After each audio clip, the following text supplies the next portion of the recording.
All right, everybody, you're about to see a podcast I did with the Freelance Finance channel. Really good guys. They were some of the first guys who actually invested in my startup. This podcast will be talking about why they invested in my startup. I met these guys around February of 2022. They invited me to be a guest on their channel, and I went on, and I really enjoyed their analysis and their commentary, and I pitched them my startup, and they thought it was a good idea. And then a month later, I was like, hey, guys want to invest? And I had a meeting with them, and we talked about it in this interview, and they ended up saying yes. I really value them, not only because they invested in the startup, but because of their mentorship. I mean, both of them are in their 40s now. They've had a decent amount of life experience. They've been through the process of raising money and quitting their job and kind of going all in on a project. So I think they're going to be incredible mentors throughout this journey that I'm on with the startup. I think their advice actually means something because it's coming from experience. And they're funny guys. They're guys that I can joke around with and just mess around with, but also get serious about when we're talking about actual business advice and strategy. So really appreciate them for doing this interview with me. I don't know how much is left of the crowd fundraise that we're doing. We're trying to raise about 500K pre-seed. I believe we've got 200-ish done. I don't know how much is left at the time of putting this out there, but whatever is left, the link to invest on wefunder.com, which is the platform we're using, is down below. Now, investing in startups is very risky, so if you do want to invest in the startup, please understand that there's a high probability that it doesn't work out, because it is a startup at the end of the day, and it's a tech startup. We're going against some of the biggest technology companies in the world, and you really have to feel confident if you are investing in me, confident in the concept, the product, the idea, and confident that I could be the one to actually get the world to care about it. And if you do feel confident with all that and recognize how risky it is to invest in a startup, it is not like a regular investment. A startup, most of them end up failing, and still want to invest, then you can click the link below on WeFunder and check it out. But it is incredibly risky. This podcast hopefully illuminates why these two people are investing and taking a risk with their money. They're each investing $10,000 each, and hopefully shed some light on how I potentially mitigated some of the risk for them. But at the end of the day, it is an incredibly risky thing to invest in startups. Yeah, you guys can check it out. Thank you so much for Freelance Finance for doing this interview with me and walking through your thoughts about why you invested in this startup. And for anyone who's interested, please take a look at this interview in full, and then you can decide if it's worth investing in the startup. And an explanation video of what the startup is in the description below. Thank you and enjoy. So first question, guys, why'd you invest in a 24-year-old kid with a dinky little startup idea? I think I was high that day. All right, I had COVID. Very good. All right, so to get more serious into it, Well, at least I made your audience laugh, right? That's what's important here. That's the important. The intro matters a lot. Yes, first of all, I just want to give a big shout out to these guys. I love these guys and their channel. I came across them around March when they did a breakdown of Palantir and Auscarp. Someone sent me from their Discord the video breakdown, and I was going to work listening to it. And after the first 30 minutes, I was like, who the fuck are I? I had to go to YouTube and see who these guys are because their analysis was so good. And we ended up becoming good friends, and eventually they ended up investing. So reached out a while back and then ended up asking if you were interested in investing in the startup, went through the whole pitch process, got you guys to understand it. So I kind of want to talk about what that was like a couple months ago. But I believe March, Vitaly, you were the first person I talked to. And so before we talked about the dinner that we had and everything that I think I was the first person who said yes. You were the second person that said yes. Oh, there you go. You had a $25K check come right before you. You never forget the second. Remember that. So why did you take that meeting with me at Cheesecake Factory? What was the goal of having a meeting with me? Why did you want to even entertain the idea? Especially because we didn't know each other that well at all. Well, okay, so I think you're leaving out that we reached out to you actually to discuss Palantir as well, right? Yes. So it wasn't just you saw our video, we reached out to you. So I already sort of liked your analysis. And you can tell when someone is good at speaking and they got something there, right? And so as soon as we sort of hit it off, I was like, yeah, of course I'll meet this stranger at Cheesecake Factory. In a really well-lit public place. Right, and break some bread. And it's the first time. I've never actually, I think my whole life, I've never actually met someone directly on the internet and then had dinner with them. I don't think that's ever happened. And so I figured at 40 years old, it's about time that... Right. Well, why did you... Go ahead, Carlos, go ahead. No, I was going to say, I've met people on the internet before. I mean, I haven't, man. I was in the LA dating scene. That's literally all you I was literally about to say, I've never met a dude. I've never met a dude on the internet. But yeah, it was more based on that we already saw your channel, we liked it, then we talked. I think we did a talk already. We did the podcast already, right? Yes, we did the podcast. Yes, yes. Yeah, I think we already did the podcast, so we Yeah, built a in the rapport. podcast. You can tell sort of off the bat whether a person is like legitimate. you can tell, you can tell if someone is sort of at least somewhat trustworthy. You still gotta meet them and talk to them, and also your idea. It wasn't only your idea when you brought it up to me. I don't know if the idea itself would have brought me in as an investor. Let me just be straight about that. It has to be the entrepreneur behind the idea. And my history that I invested in real estate, and I've had partners like Carlos is one of my partners in one of my deals. So I know all about grinding and entrepreneurship and investing. So 10,000 at this age for me and Carlos is not like the worst thing if you lost it. If are we admitting how much money we invest? I don't even know. Yeah, 10,000 each. Yep. So we Right. invested 10,000. Look, it'll hurt. I'm not saying I could have done something else with that cash, even just bought Google stock and it'll probably double, right? So, but we figured, you know what? Let's take just a leap of faith and see if where this goes, because you don't know where it goes. When some things might work out, might not. We don't know. What were you expecting in that initial dinner that we had? Were you expecting A blowjob, I'll be honest. Okay, all right. So, in your Tesla, right? Just like, leaning in the back, like, you really want this 10K? You really want this 10K? All right. Let's not go down the wrong way. Let's not. It's gonna go ugly. What was I expecting during the initial meeting? I figured we would just talk. I wasn't 100% on board. Do you know what I'm saying?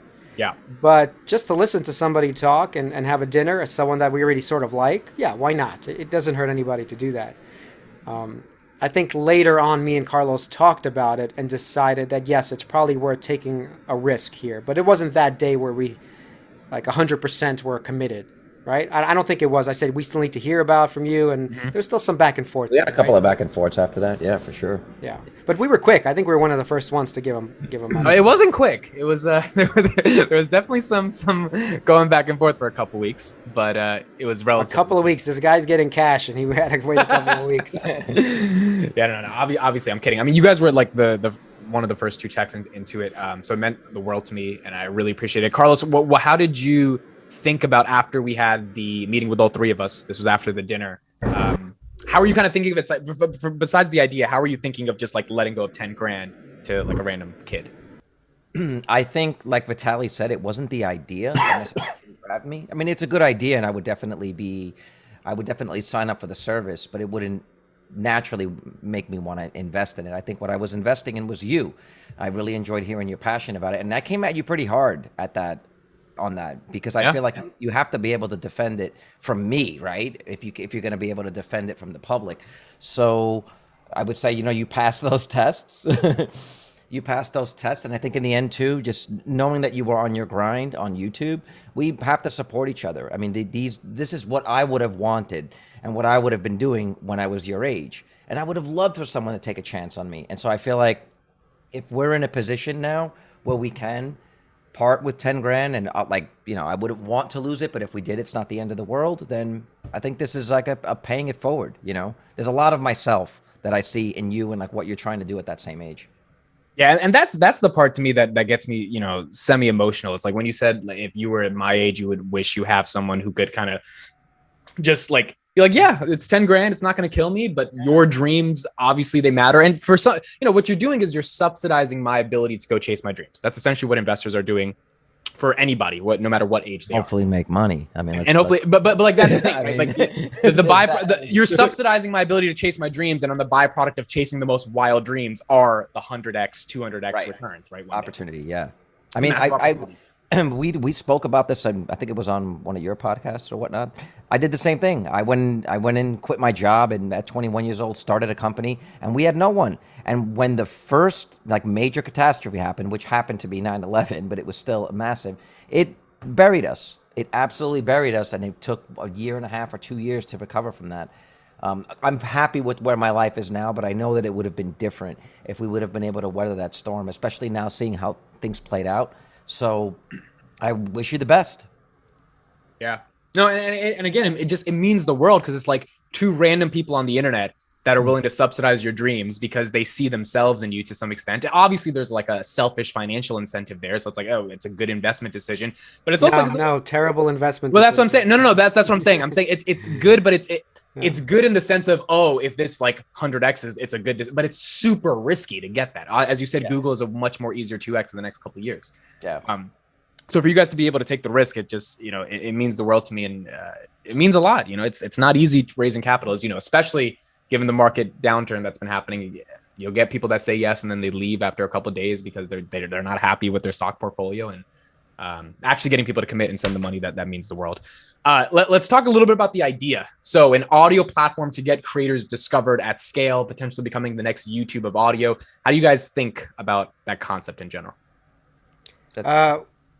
It's going to be a tough road just to sell something like that to people. You might be right that people need this service, that Spotify is not there to do what you're doing. But still, we've seen all these audio platforms go public, or not public, but they were private and they raised all this money. And even you sent me some links, and they all go bankrupt. They all lose out at the end. Clubhouse, what was the other one? You sent me one more. I sent you a Racket. They're not So Clubhouse and Racket aren't bankrupt. They just don't have really momentum behind them anymore. Well, as soon as you lose momentum in startup land, I mean, that's a tough thing. It's basically over. You're trying to then sell yourself to someone, just clean house, get the engineers some jobs, basically. Right. Get the IP to somebody else. So I don't know if we're going to make money. I don't know if this will be successful, but I just think you're going to work really hard to try to make it successful. That's what we're betting on here, right? Why is that enough to bet on? Before I go to you, Carlos. For me, that's what I did when I was younger. So what Carlos said too. Some people had to believe in me early on when I was doing this real estate thing. They had to give me money, even though I really didn't have a long history, a big track record. It wasn't a lot of money some people gave me. Some people also gave me $5,000. Some people gave 10. The most I ever got was 75, but that was later. That was later in my career, right? So really, it takes a couple of people to believe in you to do something that is a little bit bigger than yourself, right? So that's what we're trying to do here. Like you said, pay it forward, maybe. Yeah. Got it. Carlos, how do you feel about the idea? About the idea itself? It is something that I, like I said, I would sign up for. It's something that is needed. What I'm not sure about the execution of it. And it's not to say that you can't do it. I'm not sure that anyone could make it successful. I know you can build a platform, it's a bunch of technology, but I don't know that you can make it successful. Which is get users at the end of the day, right? Get people to care about it. Get people to care about it, because I think of, for example, YouTube, which would be the platform that you're primarily competing with. The podcasts that we're searching for exist in an entire ecosystem of other types of videos. There's how-to videos, news videos. It's almost like a network in and of itself. It's a niche of a niche. Yes. But it's what I'm saying is, when I'm on YouTube, I'm open to seeing anything, and I don't know that I would go to a specific place saying, today I really want to discover a new podcast. Right. You know what I'm saying? Whereas that can happen organically on YouTube as someone's talking about a subject that I like, but I don't go to YouTube saying, let me go look at some podcasts today. I'll pop on and I'll get my browse. Sometimes it's a video about something mathematical or scientific, and then through that I might find a podcast of someone talking about it. So I don't know that even if it's done 100% perfectly, if it's going to grab on. That's for me the biggest risk. It's no slight against you. And so the fallback of that, right? If I would say there's a 50% chance that it could fail, well, then now that 50% that it fails, what happens then? If to use a space metaphor, when the star supernovas, what's left? There's a core that's still left, and usually it starts the next cycle of solar system. Well, if this thing fails, you will have a life after that. It'll be short enough in a time frame that in your life, maybe that's how the story plays out. Right. I mean, it's like when Steve Jobs got kicked out and he started Next. That wasn't the end. Yeah. And that could have been like the low is in his life, but that could happen for you before you're 30. I do want to interject to what he was saying. I do actually listen to podcasts, by the way. I use an app called Downcastor, okay? Mm-hmm. And I search for podcasts on Downcastor. So the problem he's solving, I don't know if it's a problem for someone like me. So I don't know how many me's there are, obviously, and how big of an issue it is. I'm hoping it's a massive issue, obviously, at the end of the day. But I go to Downcastor, I search for my podcast, like a finance podcast, whatever. It gives me a whole list of it, but they're all interspersed on these RSS feeds, as we discussed before. They're everywhere, but I don't really care at the end user. I just click subscribe in the actual app. And you'll find knowing it's an RSS feed. I know how it works, but most people don't. They click subscribe, and then they get it in there. Every week I get a new episode automatically. Right. And so this app just controls the whole thing, and I paid $5 for the app and never paid for it again. So But even one, someone like you, for example, like if yeah. you're searching for, I don't know, give me something that you search for. What is something like the last thing that you searched for on that Well, like app? if you search science or finance, like that's what I would. These are the kinds of Oh, so terms you're I saying, look for. okay, so finance. Sometimes a podcast that I stumble across is not necessarily related to what I would search for. And if that's something that this app can solve, then it expands. In other words, it learns about Yeah. you and says, even if you're not searching for this, Vitaly, I think you'd like to hear these guys, right? Well, And he's it right. His algorithm will supposedly, like YouTube, feed do us that. those Yeah, podcasts. So that's the key. that's where the differentiation is, and that's where it could be interesting. But once again, the problem is getting those users to even want to really join another platform. I mean, like, how sick are we of platforms? Do we need another YouTube? Am I Right. trying to go find the We're next not even YouTube? on. We're not even on Spotify as much as we could. We theoretically could. I've started doing Right. the process several times, and it's just getting on a new platform is a pain. It's a pain Yeah. in the butt. No, it's a lot of, and those are all valid concerns, right? It's just like there's all these issues of like, how are you going to do it? How are you going to do it? Do you think you can do it? There's like all these things you got to get. You got to get users, you got to get the algorithm.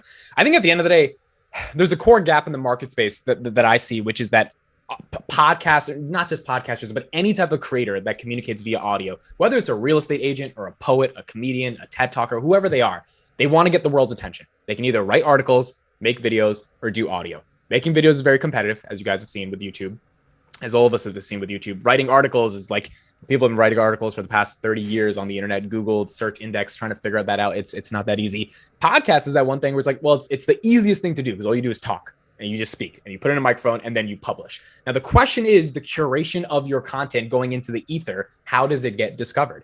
And I think there's such a gap in the marketplace in terms of a actual recommendation engine, algorithmically knowing about an individual to be able to feed them the right meaningful form of content, that if you create that, and even if it's not that phenomenal, it solves a massive problem. The question, as you guys are saying, is how do you get people to care? And ironically enough, I think that's the reason why you're investing. It's just like, you guys think I could be the one person that could get the world to care. And that's why I'm excited to go build this thing. Cause like, that's going to be the most fun journey out of everything, is getting the world to actually care about this product. And I was talking to another guy yesterday who also committed to doing 10,000. Randall, if you're watching this, shout out to you. And he's a technical designer in product design. He's been in computer science for the past 20 years. He started off the meeting. It was like a 10-minute meeting. He started off by saying, look, bro, I get the tech. I get the idea. I don't care. I've been around startups long enough. I know that if people aren't out there and people can't get people to care, it doesn't matter. So I'm going to give you 10,000. Like that's how the meeting started. And it's just like, you get to a point where you realize there is so much noise. Bloomberg and the New York Times can't get the same numbers that they were used to getting because of how much traffic there's out there. So you've got to have someone that can penetrate the zeitgeist to get people's attention. The question is if I can do that. And I think that's You do have a point. This actually, he brings up a good point, because the reason I gave you the money has nothing to do with your technical prowess. Because if I asked you to code anything, you would fail like a carp. So okay, all right. sorry, No I had to carp say it. slander on my roadshow. Okay. No, but I'm saying, in your case, you are not a technical lead. If I was not investing in this because of the brilliant technical demonstration you gave me. That's not why I'm doing it. You have the marketing side. That's why I'm like, okay, so you're not going to be able to code it, but you got some CTO in the back. He can do the coding. He can worry about that. He can worry about AWS and whatever. And you are the guy who sells it and pitches it. And the reason I believe that is because you were selling and pitching on YouTube when we found you and liked your content. So we already bought into the whole thing, right? So this is going to work the same way. People have to buy into, hopefully, it's not just you pitching this thing. I hope you get a couple of other creators that have a voice that you can also bring to the forefront. Tom Nash, whoever else is coming onto the forefront. And they're going to make your idea viable. Has nothing to do with the technical aspects of this at all, in fact. No, I agree. I think it's also a question of how can we coalesce people as audio stuff in one place, right? Because if your YouTube podcast is getting 50, 60 views, but on Audia it's getting 600, and there's a little bit more nuance towards the audio version of that content only, not just the video version, because we're not going to be YouTube for video or TikTok for video. It's a question of how we frame it. Additionally, like there's TikToks that I've seen that have 800,000 views and YouTube Shorts that have 8 views. And so that's the discrepancy I'm really concerned about, because it's like, it's the same content, but on a different network, it does totally different. And I'm like, well, if the audio version of content on YouTube sucks because YouTube can't sell ads against it because it's just audio stuff, no one's watching anything, so there's no visual ads to sell, then could we be the platform that ultimately takes those audio pieces of content and actually builds out a recommendation engine that's specific to them? And that can centralize. Will you have the video or banner ads? Like say on the app, There's going to be something happening in the Well, UI. nobody's looking at the app. Everything's audio, so it has to be all audio ads. It would only be Primarily, first of all, even we're Spotify, not. like, they play like music videos on the screen if you happen to have your phone open while you're Yeah. listening to Spotify. So something like that where you have just ads.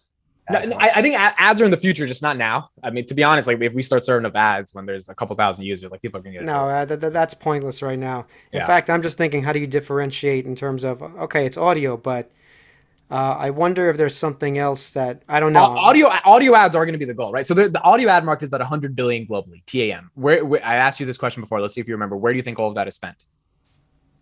YouTube. You think all those $100 billion of audio ads is spent on YouTube? Audio ads. Well, no. Actually, Audio no. ads, There's a lot of no. podcasts that I listen to that are Where do you think completely sponsored. where's it spent? Where do people spend the 100 billion? 100 billion, by the way. It would On have what to be audio the radio. platforms? It'd have to be the I just radio. said, where do you think it's spent? That's my question. The radio. I already know you guys. Yes, Carlos, thank you. The radio, right? We forgot about the radio. I didn't realize But that. That's part of my underlying thesis is like, well, the radio is not going to die out in the next 10 years, but it's definitely not going to be as big as it was in 2022. So as a result of that, a lot of those audio ad dollars are going to start flowing into platforms that have the proprietary data to target those audio ads in a meaningful way. And I think if we become the platform that actually has user generated content at scale with a proprietary recommendation engine, all that other stuff, then our targeting mechanisms are just going to be phenomenal. And I think we're going to have a really good chance to. Remember we talked about what's missing from Netflix is that they don't have Joe Rogan in this daily thing that people can go to and like always come back for it, Yes. right? Yes. You should have something like that where people can come back for an actual, not just clips and all these little things that you're planning to do. I'm saying like an actual audio show with all these big YouTubers. That's something different than YouTube, possibly, because people can listen to that for 2 hours doing their work, their gardening. Do you know what I mean? Right. Like, for example, when I'm driving, I'm not trying to watch the video. I'm just trying to listen to the audio of something, right? So, But it's hard to make something that's successful both in audio and video, right? No. He's only doing audio. I'm talking I about know. only the audio portion. I know, but I'm saying like for existing people, like my question would be like, how do you incentivize content creators to use your platform, and how do you incentivize the listeners to use your platform? That's a great question. Those are the two really most important questions because that's going to determine whether you succeed or not. That's a great question. Well, I was actually thinking about this a lot today. So first, let's talk about content creators. If I make a, I don't know, if I make a song, right? Like where does, and I have a friend who's trying to be a rapper actually. So he's going through the same process right now. You got a song, you made it, you went to the studio, you spent $500, boom, the song is done. How do I get people to listen to it? There's a couple of options. Either I go to Twitter and I tweet the song. If I don't have a big following, no one's really going to care. Either I go to TikTok, make a TikTok about the song. Unless you make about 30, 40 TikToks with the song in the background, it's not going to go viral. And even then it might not go viral. SoundCloud is gonna kind of just be stuck on SoundCloud, Facebook, Instagram. So like there's a very select few 5-6 platforms where you go to actually market something in a meaningful way in 2022. And we already know the big 5 ones that I just named. So then the question is audio, right? Like if it's a song, ideally you don't want to be tweeting something textual or visual about the song. You want it to be an audio native thing on an audio native platform where it can be natively discovered via audio. And so Spotify and Apple, you put it there, and then you realize unless you're Justin Bieber, Beyonce, or you have some political innings with the playlist. And I was actually talking to a guy who's in this music industry today at around 10 a.m. He was giving me some details about it. Your shit dies. Like if you're not on a playlist that's curated by one of the people who control the back end of the Spotify and Apple curation, it goes nowhere unless you market it yourself. So going back to your point of how do you get creators to download it and like use it, I think that's the least of the problems over the listeners. The reason I say that is because there are so many creators of so many walks of life that are all vying for attention that as long as they find out or as long as they discover the fact that there's a new platform, I think they will give it a shot. And this is what we saw with Clubhouse. I mean, Clubhouse had like 10 million users in like 4 or 5 months. Why? The app is still kind of a shitty idea, but everyone thought they would be the next Joe Rogan. Everyone thought they would be the next Charlie D'Amelio if they used the platform. It's just the nature of if a platform can hit a little bit of buzz in the mainstream media of like, oh, this thing could be the next thing, you download it, you try it out, and then you upload a couple of pieces of content, you see how it does, you see how it feels, and then you keep going from there. My point is there are such few centralized authorities that can actually give you discovery that if you are on the cusp of or have the potential of being 1/10 of the centralized authorities that exist, people are going to come to you. People are going to try you out. The listener thing is the harder part, right? The listener thing is like, how do I get people to stop listening on this platform to try this out? And I think there's 2 answers to this. Number one, if you've got good content, people will come. And the reason people will come is because TikTok was not supposed to beat YouTube, but like there was good content. Like at the end of the day, we went there because there were good content. Clubhouse had a 5, 6, 7 month run because Elon Musk, Mark Zuckerberg, all these people hopped on it. The content was good. The content is not good anymore, so people stopped coming. So I think if our algorithm can get smart enough to actually curate meaningful pieces of content based upon getting the creators, and I already talked about how I think we're going to be able to solve that problem a couple seconds ago, then the content is good. There is something of value for people to stay. The next question is, how do people even know there's a new platform? And that goes down to marketing and distribution and storytelling and not buying Facebook ads, but rather creating organic media at scale that I think can get people to join. Yeah, we're actually going to should see buy some Facebook ads. Well, yeah, I think just to take it back, content being good is obviously a necessity, but I think the issue is getting someone more recognizable that can push the platform. Once again, you go back to the Joe Rogan thing. That Yep. I'm not saying you're getting Joe Rogan, but you're getting somebody that is known enough, that wants to be there, that will drive a massive amount of people in, and those people will stick around because they're being recommended something else that's good and similar, right? That's the Yeah. whole plan. So that's what you need for that initial push. Well, so to push back a little bit, that is also the downfall of Spotify. Because if Joe Rogan's getting pushed, Joe Schmo freelance finance is not getting pushed, right? It's binary. You can't have your cake and eat it too. So I think one of the unique things about this is if we don't have the big Joe Rogan, and we'll have some influencers, but we're obviously not going to have that big guy. Can the platform be seen as this neutral entity that's just like, fuck it, upload anything, you can get discovered, which is what TikTok did, right? They didn't have their Joe Rogan. Charlie D'Amelio became the Joe Rogan of TikTok, but it's because anyone could have been Charlie D'Amelio. There's a bunch of other white girls that are dancing that have millions of followers on TikTok. And that's what I really want Audia to become. And I think that's more of a marketing question than it is getting the big fish to hop on first, because it's like, if you can get people to be like, shit, nowhere can you get your distribution on audio at scale currently in the status quo. It's not Spotify, it's not Apple, it's not any of these places, but this thing might have a chance. It's sort of this like network effect of millions of people thinking, oh, there might be a chance, and inevitably it manifests itself into a legitimate chance because now you've got the traffic there because people think there's a chance. You know, I got a HBO Max to watch, I don't know, Godzilla one night. I was like, oh man, you know, it's $14 to if I want to buy it on iTunes, or I can just do whatever it was per month. Then I get access to the whole thing, and I ended up keeping HBO for 6-7 months and then checking out whatever else they had, you know? Yeah. No, it's so interesting. And the HBO Netflix approach makes sense, right? Squid Games got them like, I think 4 million new subscribers and stuff like that. It's just with user generated content. It's so interesting because it's like, okay, you're not buying some premium thing to drive traffic. You're convincing people. Oh yeah, so let's ask you this question. So you have officially quit your let job. me finish the last thought. Then you got this. Good okay. question. With user generated content, it's so interesting because it's like you might not know what gets onto the platform, and it might be the most wild stuff. Like TikTok did not know Charlie D'Amelio at 16 years old lip syncing some song was going to drive them billions of dollars. They did not know that, and it's like it's just an interest. It's the wild west. We're going to see what people upload. I mean, we might find the next Kevin Hart that starts uploading comedy clips and they just start taking off on the platform, and then they become an ambassador and evangelist. It's like, it's so interesting and fun with user generated content. And that's why you need someone who's really lively and energetic and trying to get people to recognize the opportunity. Like, we're selling you this chance of getting people to care about your content. And so it's going to be interesting to get people. It's also like Vine, you know, that inherent 6-second time limit ended up that limitation ended up creating an entire new type genre, right? And so it'll be interesting what you can do with that. Like, are you gonna have the equivalent of like the YouTube Shorts or like Reels? No, because I don't think that works in audio. I think that fucking sucks in audio, and I've seen it play out firsthand. I think people are gonna audio is already big. People want to listen to audio. People just can't discover stuff, and creators can't find discovery. That's, if we can nail that problem, I think we either get bought out or we get really, really big, and that's all we have to do, to be honest. So it's just a question of if we can solve that problem. I'm thinking. Well, I'm glad you brought that up. Wait, hold on. He brought up, yeah, that is a possibility. That I've always thought that, how do I double, triple my money? I think they get bought out. That's a very real possibility. What, Aldea? Yeah. Do you think we go public, out. or do you think the exit plan is obviously either go public or get bought out? Which one do you guys think is going to happen? I think you're going to get bought out. I think you're going to get bought out if you're cheap enough.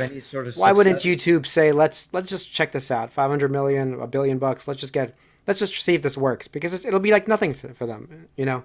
Especially if you're showing user growth. I do think, yeah, if you're showing any sort of success and think they're trending in the right way, I don't see why somebody wouldn't just go and acquire it and build it into their platform.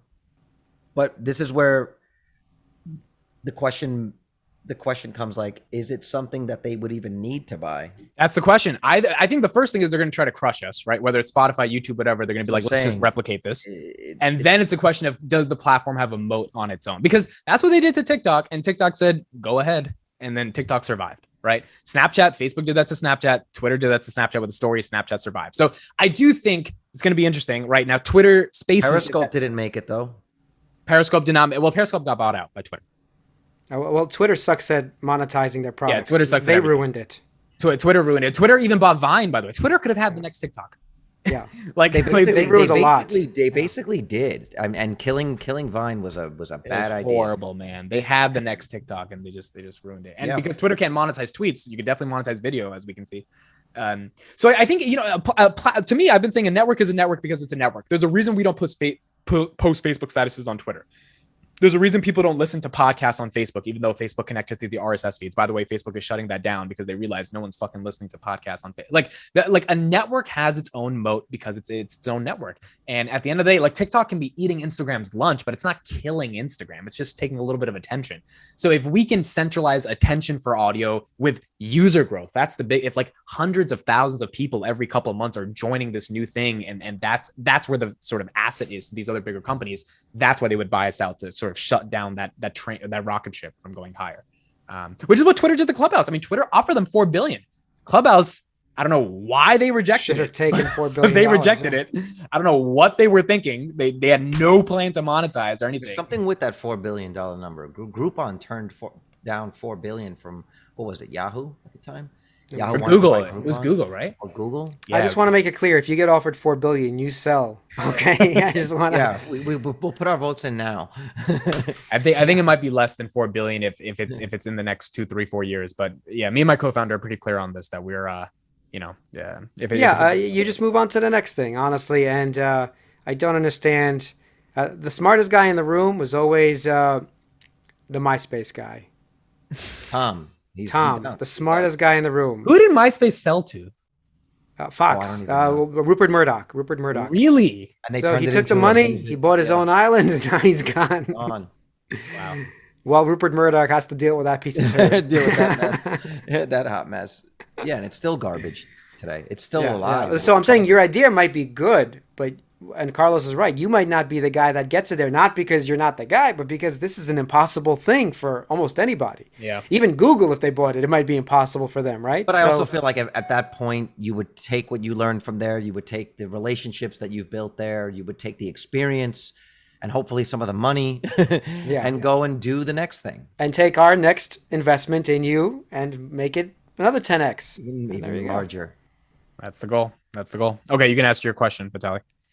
So my question was, you finally quit your job. You have zero income besides YouTube now, correct? So there's some income coming in. Yes. And you live in your parents' basement. Let's get right into this. Yes, basically, yes. So what does your family think about this now that this is going on? Is your dad listening, by the way? No, my dad's sleeping now. It's like, fuck this shit. I don't want to listen to my son talk about how his Indian American ass quit his job. And right. No, I taught him nothing. Bro, but can you believe my dad was talking to me the other day, because we were just talking about the startup, and I was talking about engineers. I was like, yeah, Dad, engineers are expensive. Like, thank goodness we don't have to hire any engineers because my CTO is great. I was like, they're like 180 on average right now. He's like, see, you should have done computer science. I'm like, motherfucker, I'm about to raise $500,000. That guy's boss. That's what I was like, Dad, you realize, like, if this works, like I'm the guy the engineers are working for. He's like, yeah, but you could have just had 180 easily, because that's how he thinks, right? It's the immigrant mindset. Right. It's like this sort of safe way to prosperity, which I understand totally. No, my parents are super supportive. My mom is the most creative, go after your dreams type of person. She wanted to be a fashion designer in the 80s, and my grandpa shut that shit down. He was like, you're not doing that. Not as a woman, and definitely not as a woman in India. She got married at 22, so she had to go a different route. So she's now gardening, right? She expresses her creativity in all these other ways because she couldn't do it in like that really big way. So seeing me do this, she's just like super excited for me, and like there's just no regret at all coming from her. And my dad, at the end of the day, he's supportive because like he sees the hustle, he sees the hard work, he wants to help out. He does get a little nervous sometimes of like, what if this doesn't work? What are you going to do? And I just say, Dad, I'll get a job. I mean, if I go to Deloitte or McKinsey and I say, hey, for 3 years, I raised $500,000, I did a startup, it failed, I could probably do whatever stupid little presentation you want me to do at McKinsey. Like, so I think there's a lot of different opportunities if this fails. But they're also Honestly, all the disappointing. VCs you're working for too. Obviously, I don't want this to fail, but all those connections with different VCs, you can go work with one of those companies probably, Any one of finding new them. startups. I've come to the conclusion I'm not nervous anymore. Like for those who are watching this in July, I have a pretty big meeting tomorrow for some things with the startup. My cousin asked me today. She's staying from India. She's like, "So are you nervous?" I'm like, "I'm not nervous. I don't get nervous anymore. Like Good. I don't feel nervous. Like I was nervous in July 2021, the first meeting I had with someone who manages $1 billion in California. That meeting, I was shitting my pants. And then, it's almost a year and a half later. I'm like, I'm not nervous. Now it's time to close, and maybe I close, maybe I don't, but I don't get nervous about these things. I just go and I try to execute. So Look, when I was 21, there was a point when I was working for a blue collar job, working for someone else, and my friend and I had on a handshake decided that we were going to start a post production and production house. And this was the point when I had to tell that boss that I was leaving. I had to mask it a bit because if he knew that I was leaving the company, he would have probably fired me. And so I had to work it a couple of ways. But when it finally came out that it was over, he sat me down and he says to me, he says, why do you want to pursue this film thing? He would say, like, this whole film career. You think you're the next Scorsese or something? I was like, no, it's something that I've always wanted to do. And he goes, how much was your college education? And I said, oh, it was, I don't know, say 60,000 or 70,000, whatever it was. And he's like, how much are you paying that per month? And I told him what it was. I don't know, $400 or $500 a month. And he's like, I'll buy your education, he says. And I was like, so you'll just wipe out the debt? He's like, yeah, I'll just wipe out the debt. And I was like, okay. I really liked you. Yeah, I came back and I was like, well, but no, but I'm an artist. I'm trying to be creative, all this stuff. And at the time, I was probably making $325 a week, maybe $400 a week. And he goes, I'll give you $1,000 a week every week cash. So now he's offering me $4,000 a month cash, no taxes, nothing, and pay off my student Remember, this is the 60s. This was actually, what was this? This was probably 2000, 99, Yeah. 2000. Right. So I remember I was outside with my girlfriend. At the time, I was actually living in my boss's house. Weird arrangement that he had an apartment up front and I was living in that. And, You might want to say it again. Your sound, at least for me, went bonkers. can you hear me? Yeah, you're good now. You're good now. You start with your girlfriend. So I had one of the reasons I had to keep hush my plans is because I was living in the same house. And so I needed to use the time to be able to move my stuff out because I knew that if I quit, he would have thrown all my stuff out on the street. And he told me as much. I would have just taken all your stuff and thrown it on the street. So I came up with a reason why I had to move back home with my parents. And now this was after the move. So I remember being at my parents' house. It was the day that I moved back. My parents were welcoming me with open arms, and I had moved all my stuff upstairs. It all fit in like an Econoline van, and I actually felt kind of sad and pathetic that my whole life fit in a van. But I was like, okay, this is where I'm starting from. I got everything upstairs, and as I get up, and when I'm done with everything, I'm having this conversation with my parents, and I told them what I just told you. I was like, yeah, man, he offered to pay the student loans and give me $1,000 a week. My dad literally said to me, you take everything you put in that fucking room and you go back in that van and you go back to that house. He said, like, get out of here. He was like, what are you doing here? And I was like, What'd you do? I had a very hard decision to make. Because I'm in my parents' house, and now they're telling me that was the stupidest thing. Why didn't you tell me this before? I would have never advised you to leave. So then I go downstairs, and I remember my girlfriend was sitting out front where the van was, and I just remember sitting on that park bench across the street from my house, like with my head in my hands. And I'm 21 years old, and I was like, I'm old enough to know that whatever I decide right now is going to have a dramatic impact on the rest of my life, but I'm just like too young to like make this decision right now. Anyway, then my girlfriend looked at me and she's like, what are we going to do? What are you going to do? You going up or we going back? And I was like, I'm staying, fuck this. I'm just going to stay. So I just stayed, and so the rest is history. But so I know that moment, like when you're talking about that with the thing with your dad, like sometimes you got to go against what your dad thinks. Sometimes your success is going to prove to them that their thinking was antiquated, and they'll be pleasantly surprised and hopefully enjoy in your success, and that they're not tied to a specific outcome, right? That they just want you to be happy, I want to end this off with the piggybacking off that story, which is the concept of mortality. I've been thinking about this from a very young age. When I was a sophomore in college, I really started feeling like, I'm going to die one day. I just turned 20. I was like, wait a second, like 22 decades are gone. You maybe get 8 decades if you're lucky. I'm like, this is going to be over soon. And all my friends were not thinking like this. Because whenever I brought up these conversations, they're like, what, are you some philosopher? What the fuck are you talking? And I'm like, guys, like, Like, it's actually serious. We're in college. We have to make these decisions. They're like, yeah, we're just going to get an internship at Amazon or Deloitte or JP Morgan. And I'm like, it's not that those are wrong career paths. It's just that it's like people want to be consultants without consulting themselves about the things they want in their life. And I'm like, I spent most of college actually consulting. What do I want out of this? And as soon as I got out of college, I was like, I know exactly what the fuck I want. I want to go build this thing. And it's going to be really hard. And I said this in October 2020, the idea for Audia, July 2020, it started October 2020. I started executing. And 2 years later, now we're here. And it's just like, it took me, the past 2 years has literally proved to me it is about the journey, not the destination. Because like the destination, you could get a job at JP Morgan, make 6 figures, relatively simple after I was college educated. And that would have been it. And I was just speaking to a girl yesterday, one of my good friends from college. She's like, I'm miserable. She's like, I'm fucking miserable. Like, I can't wait to go work at some startup or something. Like now I have this $2,000 lease I'm paying in Washington, D.C. So I have to keep my job for the next 6 months to pay that lease. She's like, I hate this shit. And I'm like, why do you hate it? She's like, there's no purpose to it. And I'm like, I knew that shit when I was 20. You're figuring this shit out at 24. That's not to say you're a bad person. That's not to say you're dumb. That's just to say I thought of this shit. Well, honestly, her figuring out at 24 is more than most people figure it out Most at people, right? 40, 50. Yeah. So I want to ask you guys that question. How do you feel about death kind of guiding your decisions? Do you guys think about that a lot? At least for me, yes. Even at 16 or 15, I started reading real estate books really young. And it wasn't because I was really into real estate, by the way. It was more I was looking for...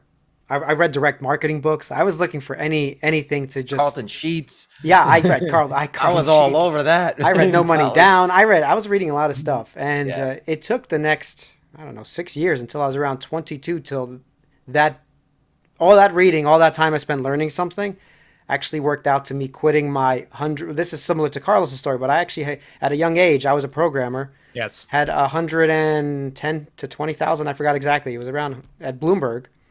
That was 20. That was before massive inflation. That was good money. Back in the 60s. The 60s, you mother. Back in 20 years ago, right? This is around 2001, 2002, 2003, somewhere around there. I forgot exactly the year, but making over 100 grand as a 20 phones back then. Yeah. They literally just made calls. But making over 100 grand, and I remember this is what I did. I applied to grad school, okay, and I was doing film. I started doing a lot of things at the same time. Grad school. I applied to film. I was like looking for any way out. And I bought my first real estate property as well at the same time. And I was living in my parents' house saving money, and I quit. I gave my 2-3 weeks, whatever, was no notice to my boss.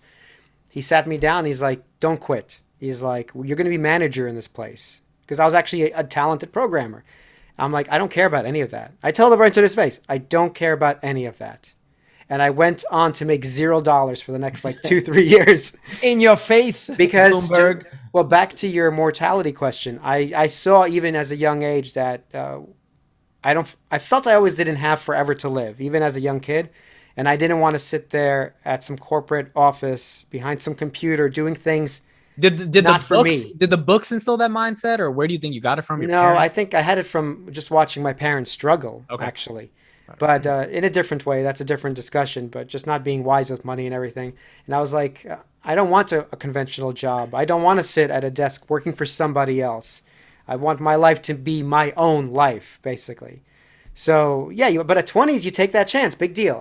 When I went straight to zero, from 100,000 straight to zero, I didn't care. It just didn't matter because you're 20 years old. It just doesn't matter. At 40, that's a big difference. You have a family, you have kids, you have a mortgage, and this poor girl is already in a $2,000 apartment she can't afford, but at least she's 24. Wait till she's 40 and she has a $600,000 loan on a house. She has her BMW in the driveway. She has to support Maybe 2 kids kids, and she's not going anywhere for a long time unless she quits right now and does what she wants. Luckily, you're doing what you want right now, because in 10 years, this is a way harder thing what you're talking about. And I'm taking the salary hit because she's making 6 figures. A lot of my friends are making 6. I haven't made 6 figures in the past 2 years, but I just feel like, why? You're not taking that big of a hit. That's the thing. Right. Well, I've actually thought a lot about that, the mortality thing, and I did a lot of reading actually in college about that. I read a lot of I read a lot of psychology, right? Just to kind of understand my own mind. I was fascinated by the fact that the mind can operate and not understand itself. It not know how it operates. That you're born and you have to wait till 8th grade biology till you understand how your own stomach digests food, but it does it by itself. I was really fascinated with this stuff, and I think what I've arrived is that when a creative person naturally sort of wallows or thinks about their own mortality. Because if you're a creative person, and Vitaly and I both played music, right? A lot of the music that you're listening to and inspires you is probably written by people that are dead, right? At this point, yeah. And so, and same thing when you're into movies. You're watching a lot of movies, a lot of actors, a lot of actresses. They're all dead. Or if you really start reading, everyone you're reading that's of real value to you is dead. Their art immortalized them. Yeah, but you say, but look at this impact. They're like reaching out to me across time, and I'm reading exactly what this person wrote in like 1500. You know, if you read some of like the early, like Isaac Newton or even Einstein, you just go, these people are dead and they still have an impact. You're like, I want this. Like, even though they're not here to enjoy it, look at the benefit, the impact. And so I think you just naturally have this feeling of life has to be greater than the paycheck, the 401k, and then the retirement home. It's got to be bigger than that, because look what these people did. So I think that's a function of creativity, even if you're not, say, creative in a traditional way, like like I remember you were saying you wanted to be Michael Jackson, right? But you just didn't. Your body, your physical bones won't do that. So you're like, let me find another way. But that's creative, right? You want to express something. You have a point of view, a unique point of view. And I think that's something that is exclusive to creative people. And one of the hardest things to do, even if you're a creative, is to give a crap enough about the thing you want to express to fight to express it. Fighting to express it means to actually take the risk, quit the job, get people to care, market yourself, promote. How many good singers that don't know how to market themselves, right? It's a challenge as a creative. Oh, it's the hardest thing. Yeah, absolutely. And think about being in a band. Like, being in a band is very similar to what you're doing. Like me, I'm a drummer, right? But I physically can't write the music that I write alone. I can't do it. So I need to find other people with somewhat similar ideas. We have to get on board. We have to want to create something together. Yes. So if you can't physically program, say, Aldea, you need to find someone else. It's like starting a band. And let me tell you, we've both been in bands. Being in a band is harder than being in a marriage. It's harder. You've got 4 or 5 people with completely independent lives who are also have relationships and oh man, it's so complicated. And so what you're doing is just like being in a band, and it's really one of the hardest things to do. Yeah, I mean, having a co-founder is like getting married to that person, and there's a lot of emotional ups and downs that we have to deal with to make sure things are going right and going good. And at the end of the day, the number one thing that most startups, like gurus, tell people is like, just don't fight with your co-founder. Just whatever you guys got to do, get through the arguments. Don't break up with your co-founder. If you guys can last through the marriage enough to see the other side, you will get there. But keep the band together. Keep the band together and keep things rolling. Yeah. No, this is the time to invest in yourself. Like I said, I didn't take any salary while starting my business for multiple years, 3 years, 4 years. I don't even know. It was. You have to have humility to do that. I don't know if you do. You just have to. You have to believe in yourself. That's obviously very important. And the second thing, you really have to not want to go to a regular job. Yes. That's actually really important. Well, look, not taking a salary is the same as continuing to buy your own stock. You're buying into yourself. Yeah, buying your own yourself stock. More runway you're giving yourself a better probability to succeed. There's more. And then for the 1 year, if you guys survive a year, we'll have a massive party at Cheesecake Factory. Carlos, I will literally fly you out. I will take. I'm coming to Cheesecake. Hey, we're not flying anybody out. No, I will fly him out, not the company. I will spend. Okay, that's my pennies I get from YouTube, and I'll fly you out first class. And first class. Look at this guy. I'll save up all my YouTube months of rent just to fly Carlos out first class. It'll be worth it. You should see me after a couple tequilas. Yes, I'm looking forward to that. All right. Thank you guys so much. Means the world that you guys are investing. Means the world that you guys are taking the time to do this. I know you guys are going to be mentors throughout this entire journey, and you're going to be excited to kind of see how it plays out. And hopefully I make you guys very, very, very rich in the future, and we enjoy the process together. So thank you very much. I appreciate it. You're welcome. Peace out, man. Peace out. Thank you guys.